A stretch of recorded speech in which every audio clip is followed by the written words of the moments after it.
बिस्मिल्लाहिर्रहमानिर्रहीम अस्सलाम वालेकुम। क्या हाल चाल है? ठीक ठाक ने, खुशबाश ने। तो मैं जी बनाने लगी हाँ आलू चिकन। तो ये जी मसाला ग्राइंड किया हुआ मेरा, अदरक लहसुन प्याज लाल टमाटर हरी मिर्च, ठीक है, सारा कुछ ग्राइंड किया जल्दी जल्दी मैं, क्योंकि मेरे मेहमान आ बैठे हैं, ठीक है।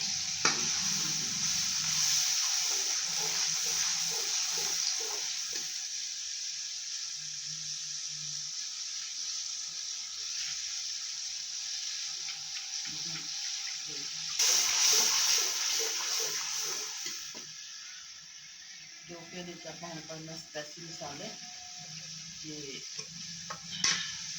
सब कुछ जो ये मैं फ्राई करके जो ग्राइंड किया वा, ठीक है। अज मिर्ची कम रखनी पैनी है, मेहमान जो मिर्ची कम खाते हैं।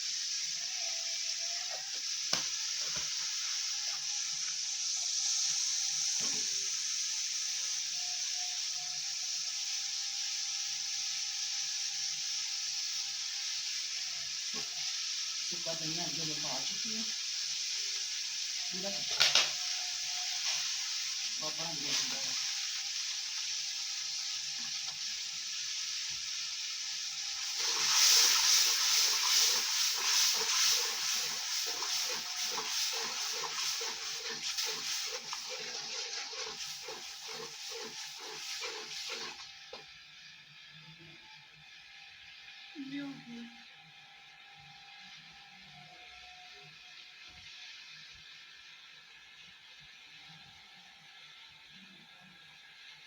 अपने आधा किलो मीट है ना, ठीक है।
मैं साबुत धनिया ना मसाला पीसन लगी थी ना, ठीक है।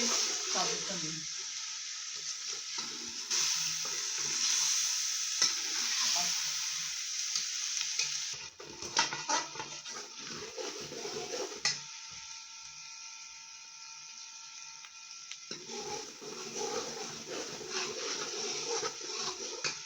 हम आप पावे पानी, हूँ आप जी पावे पानी। अच्छा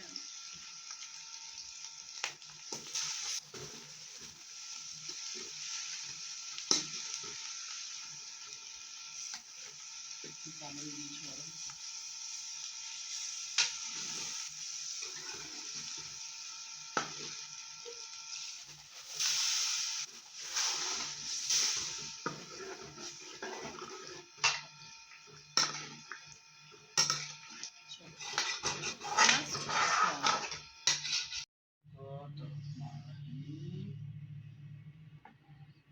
माशाल्लाह जी, अपना शोरे वाला सालन हो गया बन के तैयार,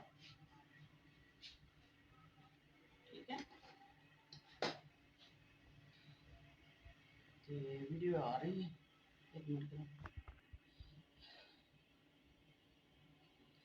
ਵੀਡੀਓ ਮੇਰੀ ਆ ਰਹੀ ਲਾਈਕ ਕਰੋ, ਸਬਸਕ੍ਰਾਈਬ ਕਰੋ, ਦੁਆਵਾਂ ਯਾਦ ਰੱਖਿਓ। ਠੀਕ ਹੈ, ਅੱਲਾ ਹਾਫਿਜ਼।